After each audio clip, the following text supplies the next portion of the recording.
अक्टूबर के महीने की हम चर्चा कर रहे हैं। अगर आपका कन्या लगन है, तो कन्या लगन वालों के लिए ये अक्टूबर का मंथ कैसा बीतेगा। यहाँ पर आप अपना चार्ट, ये लगन चार्ट देख पा रहे हैं। इसमें जो ग्रहों की प्लेसमेंट आपको नजर आ रही, कुछ ऐसे ही प्लेसमेंट आपको नजर आएगी जब भी आप गोचर अप्लाई करेंगे अक्टूबर मंथ का। यहाँ हम सबसे पहले गोचरीय स्थितियों पर विचार करेंगे, उसके बाद देखेंगे कि ये जो आपको प्लेसमेंट नजर आ रही है, इसका कैसा प्रभाव आपके सामने आ सकता है इस मंथ में। गोचरीय स्थिति को देखें तो सबसे पहले सूर्य को देखेंगे। सूर्य 17 अक्टूबर तक कन्या राशि में गोचर करेंगे और इसके बाद ये तुला राशि में प्रवेश कर जाएंगे। बुध का गोचर 3 अक्टूबर से तुला राशि में होगा और 24 अक्टूबर से फिर ये वृश्चिक राशि में चले जाएंगे। शुक्र अब कन्या राशि में रहेंगे, 9 अक्टूबर को कन्या में प्रवेश करेंगे और इसी राशि में ये पूरे मंथ में गोचर करने वाले हैं। मंगल का गोचर तुला में होगा और 27 अक्टूबर को अपना राशि परिवर्तन करके ये वृश्चिक राशि में चले जाएंगे। बृहस्पति का गोचर अब इस मंथ में चेंज होगा, जहां वो कुछ समय के लिए कर्क राशि में प्रवेश करेंगे। हालांकि 18 अक्टूबर तक इनका गोचर मिथुन में ही है, इसके बाद ये कर्क राशि में प्रवेश कर जाएंगे। शनि अभी मीन राशि में वक्री होकर गोचर कर रहे हैं और 28 नवंबर तक इनका वक्री काल रहेगा। चंद्रमा 1 अक्टूबर को आपको मकर राशि में देखने को मिलेंगे। वहीं राहु का गोचर फिलहाल कुंभ में है और केतु सिंह राशि में गोचर कर रहे हैं। तो ये गोचरीय स्थितियां। इसके बाद अब हम देखेंगे वास्तव में ये जो गोचर है किस प्रकार का प्रभाव आपकी लाइफ पर डाल सकता है। सबसे पहले यहाँ देखेंगे हम बुध को। बुध आपके चार्ट में लग्नेश तो है ही, वो आपके 10th लॉर्ड भी हैं और बुध का गोचर हो रहा है आपके 2nd हाउस में। तो ये जो मंथ होगा उसमें मेनली आपका जो फोकस होगा फैमिली रिलेटेड कार्यों पर, अपनी अर्निंग्स वगैरह पर और अपने हिसाब किताब पर रहेगा। मंगल यहाँ साथ में रहेंगे बुध के, तो ये प्रॉपर्टी वगैरह लेने के लिए, घर वगैरह बनाने के लिए या अपना खुद का कुछ ना कुछ ऐसा परचेज करने के लिए एक अच्छा समय हो सकता है। अब क्योंकि दूसरा घर वाणी का घर है और मंगल बुध के साथ है, तो ऐसे में वाणी को लेकर थोड़ा एग्रेशन जरूर यहाँ बढ़ेगा। तो लेकिन ये संबंधों को लेकर कुछ दिक्कतें कर सकता है, जैसे फैमिली मेंबर्स के साथ किसी न किसी बात को लेकर मनमुटाव होना, या फैमिली वालों की बात आप नहीं मान रहे, आप खुद उनको ज़्यादा डोमिनेट कर रहे हैं। और वैसे भी आपके लगन में भी क्योंकि सूर्य गोचर करेंगे इस मंथ में, तो थोड़ा डोमिनेशन आपका रहेगा ही। लेकिन इनकम के लिए ये काफ़ी अच्छा होगा, आपको कुछ नए साधन भी इनकम के मिल सकते हैं। बुध आपके चार्ट में क्योंकि वो 10th लॉर्ड है और लग्नेश तो वो है ही, तो ऐसे में अपनी जितनी भी जिम्मेदारियां हैं फैमिली रिलेटेड, उनको आप आसानी से पूरा कर सकेंगे। बुध यहाँ से फिर दृष्टि डाल रहे हैं आपके अष्टम पर। अब ये उन लोगों के लिए बहुत ज़्यादा अच्छा हो जाएगा जो लोग रिसर्च वगैरह में इन्वॉल्व हैं या जो लोग हायर स्टडीज़ वगैरह में इन्वॉल्व हैं। साथ साथ में अगर आप मैरिड हैं तो आपको ससुराल पक्ष के साथ भी कहीं ना कहीं अच्छा कम्युनिकेशन देखने को मिलेगा यहाँ पे। लेकिन अष्टम में आपके कोई प्लैनेट स्थित है या नहीं, ये जरूर देखिएगा। और क्योंकि मंगल भी यहाँ अष्टम के ही स्वामी होकर दूसरे घर में आ रहे हैं, तो ये भी आपके लिए कहीं ना कहीं कुछ गेन लेकर आएगा अष्टम भाव के थ्रू। अब जो बुध है, बुध यहाँ पे क्योंकि 10th लॉर्ड है, 10th लॉर्ड होना और फिर 10th हाउस में गुरु का गोचर होना, ये बहुत ही इंपॉर्टेंट है। तो कैरियर से रिलेटेड या अपनी मनी अर्निंग से रिलेटेड कुछ नए फैसले इस समय आप ले पाएंगे। बुध का गोचर देखा जाए तो लगभग फिर ये 24 अक्टूबर से अपना राशि परिवर्तन कर लेंगे और 3rd हाउस में आ जाएंगे। 3rd हाउस अब मंगल का ही घर है। बुध का 3rd हाउस में आना आपको काफ़ी एक्टिव बना देगा, किसी भी काम में आप अपना बहुत ज़्यादा एनर्जी डालेंगे। ऐसे में कम्युनिकेशन तो आपका अच्छा होगा ही होगा, लेकिन आप काफ़ी एक्टिव हो जाएंगे अपने कैरियर वगैरह को लेके या अपने किसी भी पर्टिकुलर काम को लेके। यहाँ जो बुध के आने का असर है वो आपकी कार्य क्षमता को बढ़ा देगा, जिससे आपके लिए मेहनत करना आसान होगा, किसी भी पर्टिकुलर ऐसे कार्य को करना आसान होगा जो अभी तक आपको डिफिकल्ट लग रहा था। तो ये कैरियर वाइज काफ़ी अच्छा माना जा सकता है। बुध का प्रभाव यहाँ आपके 9वें भाव पर भी रहेगा।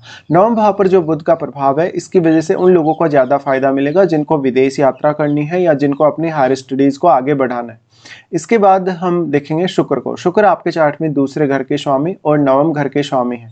वो लगन में ही गोचर करेंगे और ये इस समय नीच की स्थिति में होंगे, हालांकि सूर्य इनके साथ रहेंगे। तो ये धन लग्जरी पाने के लिए या ऐशो आराम पाने के लिए काफ़ी अच्छा स्थिति होगा। और आप देखिएगा वास्तव में क्या आपके शुक्र अस्त तो नहीं है चार्ट में। अगर आपके शुक्र अस्त हैं तो ये शुक्र का परिणाम और भी ज़्यादा बेहतर होगा। लेकिन क्योंकि शुक्र नीच की स्थिति में है, ऐसे में अगर आपके शुक्र आपके लगन चार्ट में अगर राहु या केतु जैसे ग्रह से प्रभावित हो रहे हैं, तो आपको इसमें बहुत ज़्यादा ध्यान रखना होगा अपने रिश्तों को लेकर। क्योंकि अभी भी अगर देखा जाए तो वैसे राहु 6th में गोचर कर रहे हैं, बट वास्तव में आपका अगर किसी भी तरीके से जैसे कंजक्शन बन रहा है शुक्र राहु का या शुक्र केतु का कंजक्शन आपके चार्ट में बन रहा है, तो फिर ये जो प्लेसमेंट आपको गोचर में नजर आएगी, इसका उतना ज्यादा फायदा आपको नहीं मिल सकेगा। शुक्र यहाँ आ रहे हैं तो शुक्र दूसरे घर के स्वामी है और शुक्र आपके चार्ट में नवम घर के स्वामी है। तो ये आपके लिए घूमने फिरने का समय हो सकता है, विदेश यात्रा करने या कोई लॉन्ग डिस्टेंस टूर करने का समय हो सकता है। इस समय आप बहुत ज़्यादा ऐशो आराम की तरफ जाएंगे, धन लग्जरी पाने की तरफ जाएंगे और अपनी सारी की सारी रिक्वायरमेंट्स को पूरा करने की कोशिश करेंगे। यहाँ पर क्योंकि सूर्य अब 12वें घर के लॉर्ड होकर वो यहाँ लगन में गोचर करेंगे और शुक्र के भी साथ रहेंगे। ऐसे में ये ऐशो आराम के लिए या किसी ना किसी अदर रिलेशनशिप के लिए काफ़ी अच्छा है। नेम फेम के लिए भी ये काफ़ी अच्छा रहेगा, लेकिन शुक्र नीच के होने की वजह से आपका जो पैसा है वो बहुत ज़्यादा खर्च होगा। आपसे जो कहीं ना कहीं सेविंग है वो इसमें आपकी प्रभावित होगी। अब इसमें सिर्फ और सिर्फ आपकी मदद बुध ही कर सकते हैं। तो यहाँ पर अगर आप बुध पे ज़्यादा ध्यान दें, बुध पे ज़्यादा फोकस करें तो कुछ अच्छा कर सकते हैं। अदरवाइज यहाँ पर आप काफ़ी ज़्यादा पैसा खर्च कर देंगे अपने ऊपर भी और अपने फैमिली वगैरह पर भी। अब शुक्र यहाँ पे क्योंकि नवम घर के स्वामी है, नवम घर के स्वामी होने की वजह से इस बात की बेहद संभावना बनेगी कि अगर आप मीडिया से रिलेटेड काम कर रहे हैं या पब्लिकली किसी भी प्रकार का डीलिंग से रिलेटेड काम कर रहे हैं तो आपका लगाव या आपका जो जुड़ाव है वो बहुत लोगों से होगा और इसका आपको डायरेक्टली फायदा मिलेगा। यहाँ का शुक्र नेम फेम बढ़ाने के लिए काफी अच्छा माना जा सकता है, लेकिन क्योंकि ऐशो आराम या शुक्र बहुत ज्यादा सौंदर्य को दर्शाता है, ऐसे में खुद पर आपको ज्यादा से ज्यादा ध्यान देने की आवश्यकता है कि आप कहाँ गलत हैं और कहाँ आप सही कर रहे हैं। उसके बाद अगर हम देखें तो शुक्र का हालांकि गोचर अभी कन्या में ही रहेगा। उसके बाद हम मंगल की बात करेंगे। मंगल तीसरे घर के स्वामी और आपके चार्ट में अष्टम के स्वामी हैं। साथ में अगर इनका गोचर देखा जाए तो दूसरे घर में तुला राशि में ये गोचर करेंगे। मंगल का गोचर तुला में रहेगा, उसके बाद ये वृश्चिक में भी आ जाएंगे। तो मंगल का सेकंड हाउस में आना वैसे आपके लिए काफ़ी अच्छा है क्योंकि थर्ड लॉर्ड है वो। थर्ड लॉर्ड होने की वजह से आप अपना इतना ज़्यादा कितना भी एफर्ट यहाँ लगा सकते हैं जितना आपकी रिक्वायरमेंट है। अब क्योंकि मंगल है वो अष्टमेश है, अष्टमेश होने से अष्टम भाव के थ्रू भी आपको फायदा होने की संभावना बनेगी। अगर आप अपने इन लॉज के साथ मिलके कोई भी पार्टनरशिप किए हैं, किसी भी प्रकार का ऐसा काम कर रहे हैं जो अष्टम भाव से रिलेटेड है, तो मंगल यहाँ अपना काफी स्ट्रॉन्ग प्रभाव डाल रहे हैं। लेकिन कभी कभी इस प्रकार का जो मंगल होगा वो रिश्तों को लेकर उतना अच्छा भी साबित नहीं होगा।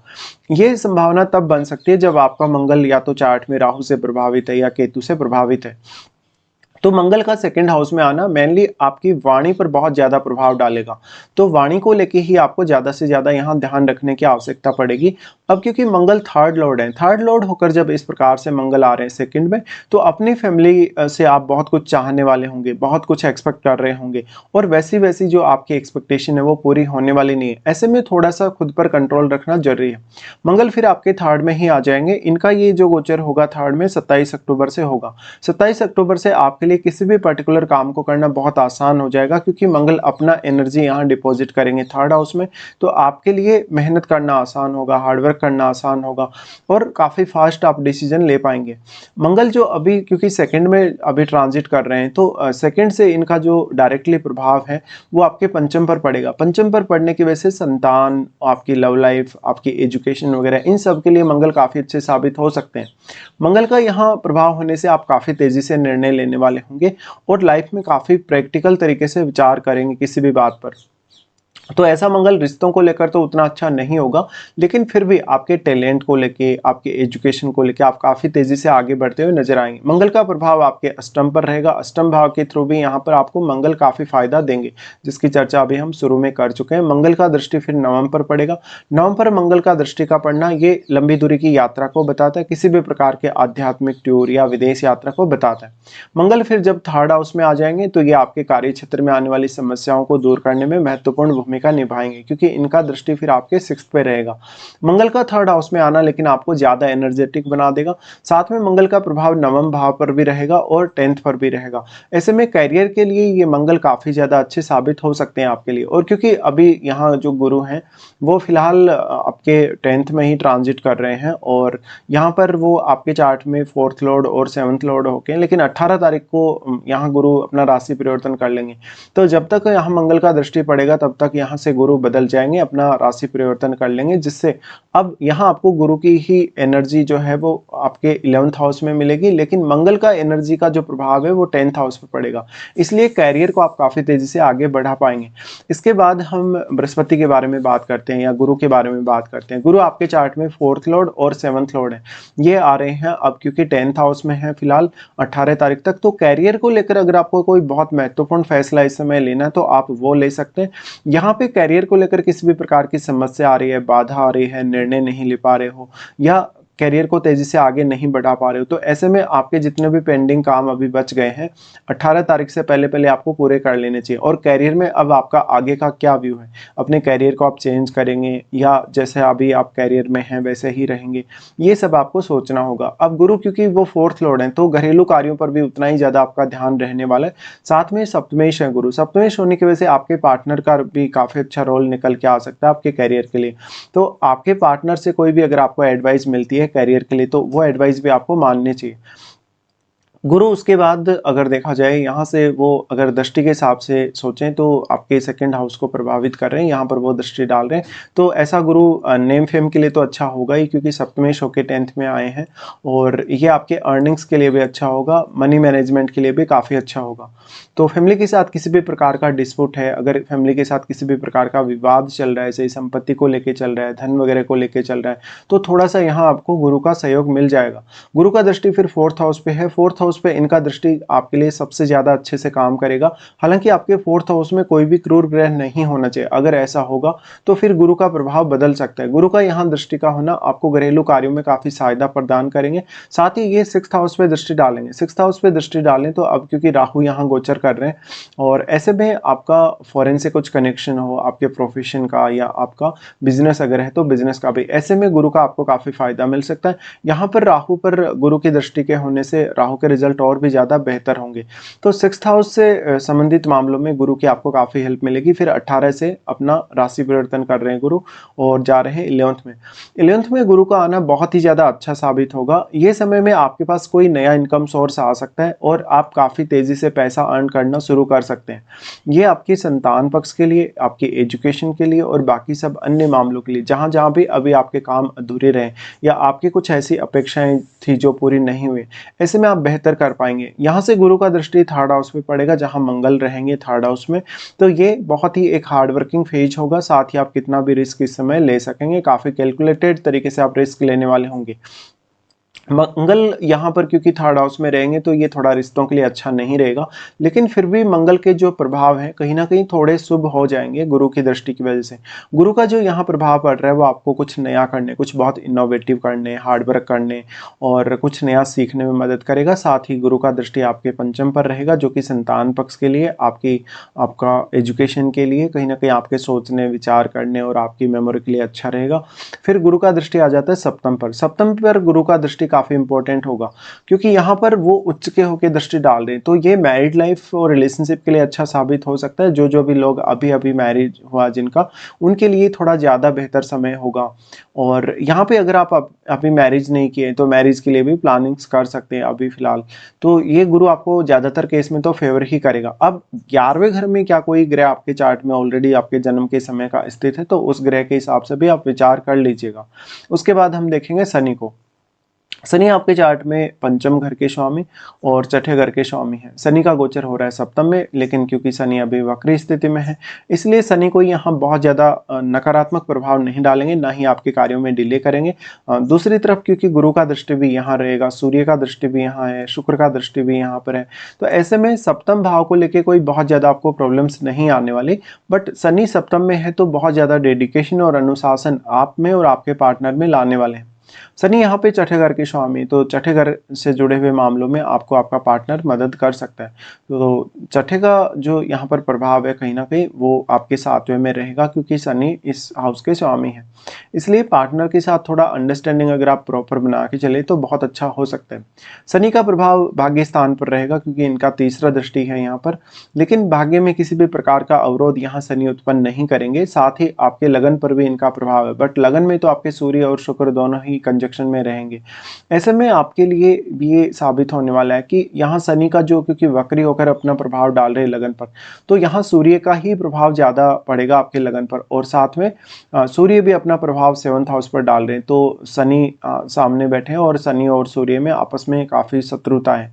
ऐसे में थोड़ा बहुत रिश्तों को लेके कभी कभी कुछ दिक्कतें हो सकती हैं, आपको मिसअंडरस्टैंडिंग हो सकती है या आपका पार्टनर ने आप जैसा चाहते थे वैसा नहीं किया या आपको सपोर्ट नहीं किया। लेकिन 7th का शनि पार्टनर की सेहत के लिए अच्छा होगा, पार्टनर की खुद की इंडिविजुअल लाइफ के लिए काफ़ी अच्छा माना जा सकता है। उसके बाद हम आगे बढ़ जाते हैं और चंद्रमा के बारे में बात करते हैं। चंद्रमा इस मंथ के स्टार्टिंग में लगभग 2 दिन तक आपके पंचम में गोचर करेंगे। ये आपके लिए अर्निंग्स को लेके, कुछ मनी मेकिंग आइडियाज़ को लेके अच्छा समय होगा। कुछ बड़ा फैसला इस समय आप ले पाएंगे अपने अर्निंग्स वगैरह को लेके।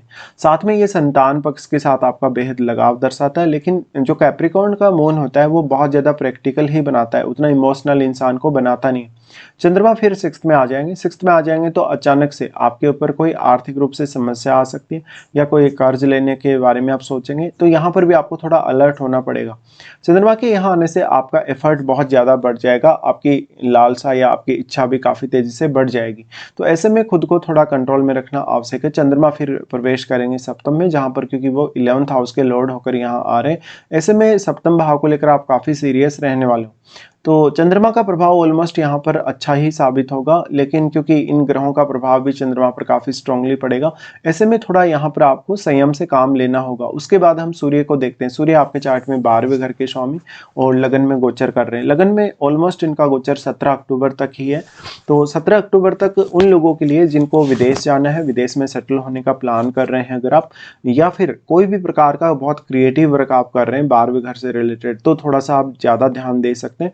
यहाँ पर शुक्र के साथ सूर्य का युति बनेगा, तो वो लोग जो सिनेमा जगत में हैं, जो इसी प्रकार की कुछ अन्य इंडस्ट्री में हैं या सिमिलर कुछ काम कर रहे हैं, उन लोगों को काफ़ी फायदा है। आपका नेम फेम तो बढ़ेगा ही बढ़ेगा, आपको लोग काफ़ी मान सम्मान भी देंगे और आपकी काफ़ी रेस्पेक्ट भी करेंगे।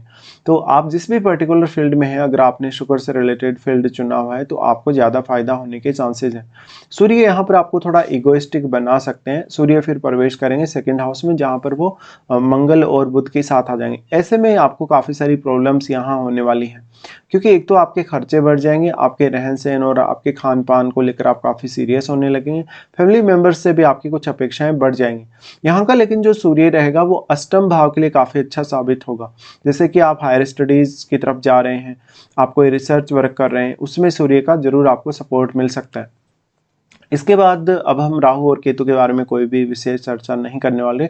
ऑलरेडी इनके बारे में पहले काफ़ी बार हम चर्चा कर ही चुके हैं। तो अब देखेंगे कौन कौन से आपके लिए अच्छे दिन हैं इस मंथ में और कौन कौन से कुछ खराब दिन भी आपके लिए हैं। सबसे पहले अच्छे दिनों की बात करेंगे तो 10, 11, 14, 15, 21, 22 और 26 और 27 ये दिन बेहद अच्छे साबित होने वाले हैं आप लोगों के लिए। अगर मान लो आपका कोई भी ऐसा काम है जो नहीं बन रहा है, जिसके लिए आप काफ़ी मेहनत कर रहे हैं, तो उन कार्यों को आप इन दिनों में प्लान करके चल सकते हो। इसके बाद देखेंगे कौन कौन से ऐसे दिन हैं जहाँ पर आपको कुछ प्रॉब्लम्स रहेंगी। चंद्रमा जब एक्वेरियस में ट्रांजिट करेंगे तो 3, 4, 5 और 31 तारीख को ऐसी कंडीशन का निर्माण होगा। ये आपके लिए काफ़ी स्ट्रेसफुल समय रहेगा। किसी को भी आप किसी भी तरीके से हेल्प करते हैं, जैसे कि पैसे के मामले में या किसी भी अन्य मामले में, तो सामने वाला पर्सन आपका फ़ायदा ही उठाएगा। चंद्रमा का गोचर जब मेष में होगा 8 और 9 को, तो ये काफ़ी स्ट्रेसफुल समय रहेगा। आपके एंग्जाइटी या स्ट्रेस बहुत ज़्यादा रहने से आप कोई भी अच्छा डिसीजन नहीं ले सकेंगे और मन थोड़ा सा घबराया हुआ रहेगा। 8 और 9 को सडनली कोई आर्थिक रूप से बड़ा फायदा मिल सकता है। चंद्रमा जब आपके 12वें घर में ट्रांजिट करेंगे 16 और 17 को, तो इस समय खर्चे बढ़ने की संभावना रहेगी, कॉन्फिडेंस कम होगा और साथ ही अपनी जो सेविंग्स है वो आप कहीं ना कहीं गंवा सकते हैं कुछ गलत फैसले लेने की वजह से। तो 16 और 17 का जो समय रहेगा थोड़ा सा चैलेंजिंग रहेगा। बहुत लंबे समय से आपके जो खर्चे जो कि रुके हुए हैं वो खर्चे होंगे।